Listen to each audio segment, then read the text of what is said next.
кажется, вроде не так уж и много, но на самом деле вот эта вся жижа превращается в огромное количество кубических метров, которые нужно выносить и убирать.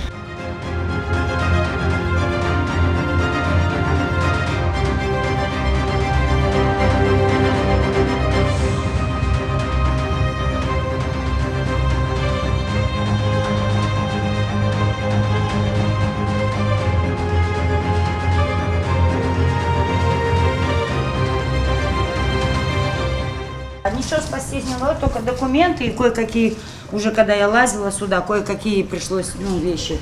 А так все осталось здесь. Вот уровень воды, чтобы вы понимали. Это уже стало, а было вот. Все здесь повыплавало. 3 комнаты полностью. Холодильник упал. Мгновенно, каждые 20-15 минут шел сильный поток. Я успевала отсюда выскочить и выбежать.